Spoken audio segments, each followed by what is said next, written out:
You are Mr. Paglinawan, sir? Opo. Okay, pwede po bang magtanong sa inyo, sir? Ano ho ang inyong posisyon tungkol sa paglalagay ng mga installations or buildings sa West Philippine Sea ng bansang China? Ano po inyong pananaw dyan? Ang pananaw ko po dito ay hindi napipinto sa pro-China o pro-US. Dahil kami po sa Asian Century PH.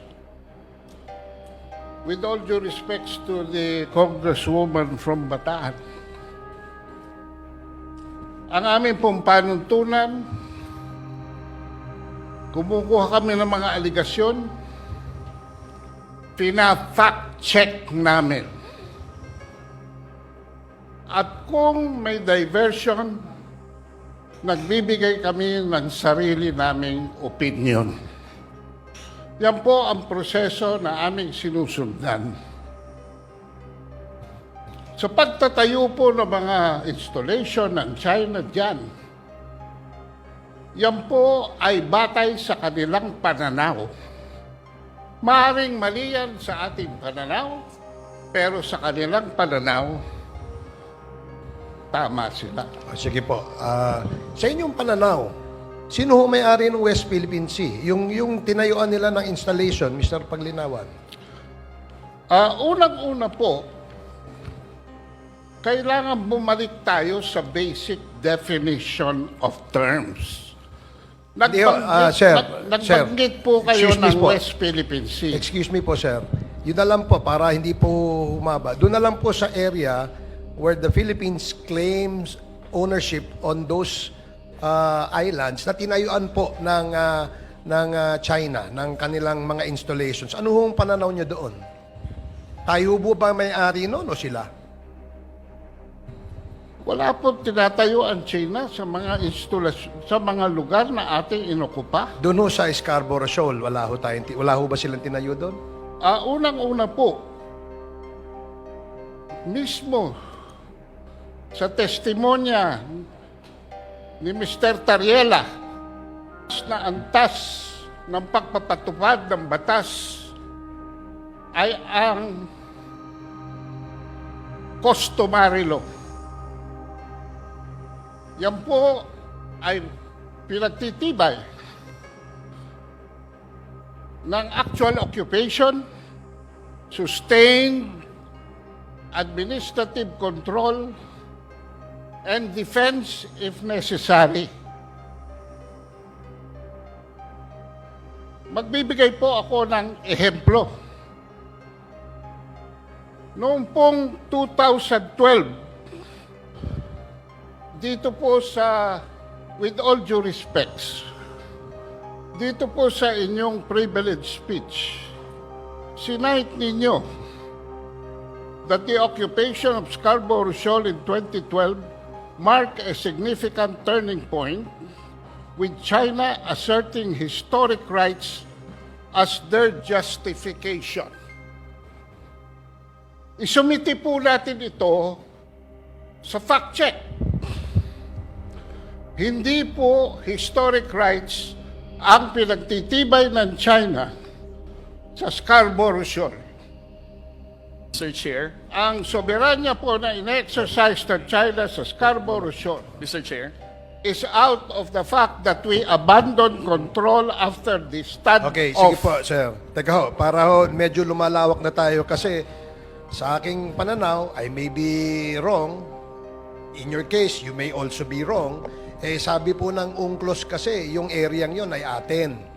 Kaya nga ho, ang tanong ko sa inyo, ano ang inyong pananaw?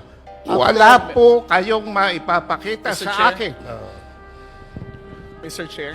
sa UNCLOS na yung area na yan. Hindi ho ba naging dispute yan because kaya nga ho nagkaroon ng arbitral ruling noong 2016. Dahil po kiniklaim yan at tayo naman po ay kiniklaim nating ating yan. Sige, ang Commodore Tariela, arbitral ruling excuse po, me lang, Mr. sir. Chair. Wait. Excuse me, sir. Order, Si order. Commodore Tariela. Let the chair We all understand that the 2016 Arbitral Award has already invalidated the historic whatsoever claim of the People's Republic of China. So we should not allow Mr. Ado Paglinawan saying all those lies, because as I said, he's a pro-China fake news purveyor, and we should not allow him to say those kind of things in this hallowed hall of the House of Representatives. Mr. Chair, abogado po ba si Mr. Pagliawan? We can ask him. You can ask him personally. Abogado po ba Mr. kayo? Ado, you are now recognized. Chairman Abante is asking a question. You can answer him Mr. directly. Chair, Go ahead. abogado po ba kayo, Mr. Pagliawan? Hindi po. Ako po ay marunong lamang Hindi magbasa. po kayo abogado. Ano po? Marunong kayong ano? Marunong lang po akong magbasa. O, pangalawa, ako rin po marunong magbasa eh. Pare-pareho tayo. Opo. Oho, pangalawa, kayo po ba'y tagapagsalita ng China? Hindi po. Hindi pa. Hindi ho kayo tagapagsalita ng China. Hindi po. Pero parang pinagtatanggol nyo ang China. Hindi po. Hindi, pinagtatanggol nyo ang China. Hindi po. Hindi, pinagtatanggol Ang nyo ang China. pinagtatanggol ko po ay ang katotohanan. Eh, huwag kayong Kung ako'y sumigaw bibigyan dito, nyo ng sapagkat pagkakataon, mas malakas ay ang boses ko sasabihin sa inyo. ang Point base of ko. order, Mr. Chair. Order. Point of order, Mr. Chair. Yes. What's the point of order, Chairman Akop, please? The resource person concerned I think, does not know the rules. So it's better that we remind him of our rules so that any member of this committee will not move to cite him in contempt. I think, Mr. Chair, that is your duty to remind him of our rules. Mr. Ado, please refrain from talking while the members of this committee is still have the floor. So again, Yes, Mr. Chair. Mr. Chair, again, wait. This is a reminder to all of us, no, na mga resource persons, no, to answer, sumagot muna kapag nirecognize na po ng chairman.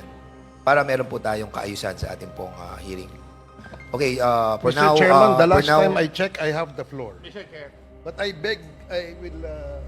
Mr. Chair. agree that- Congressman Ako, please.